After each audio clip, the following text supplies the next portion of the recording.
Town. Once upon a time in a busy city lived a young man named Daniel. He worked in a large office, wore a suit every day, and always followed the same routine. Every morning, he took the same bus, ate at the same cafe, and returned home at the same time.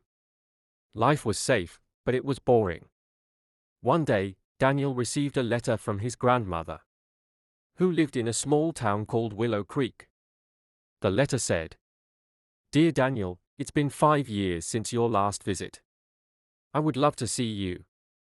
Come and stay for a few days. Love, Grandma." Daniel felt surprised. He had been so busy with work and meetings that he forgot how fast time had passed. He decided to take a break and visit her. The next morning, Daniel packed his bag and took a train to Willow Creek. The train ride was long, about 4 hours, but peaceful. He looked out of the window and saw green hills, cows in fields, and birds flying in the sky. It felt different from the tall gray buildings in the city. When he reached the station, his grandmother was waiting.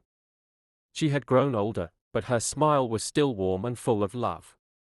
"You've grown into a fine man," she said as she hugged him tightly.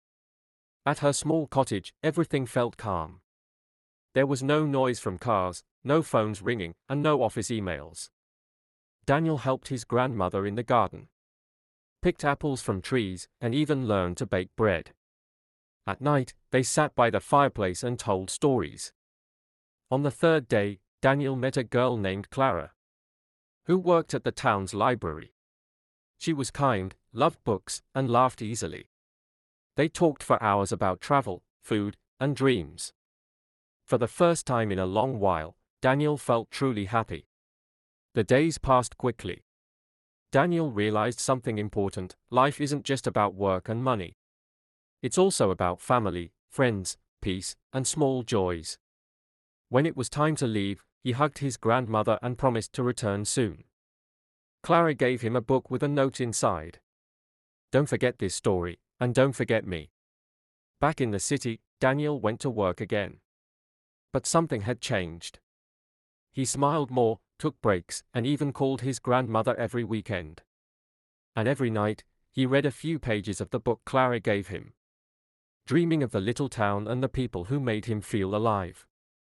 Moral of the story: sometimes, we need to step away from our busy lives to remember what really matters. Would you like me to record this as audio, MP3, for your listening practice?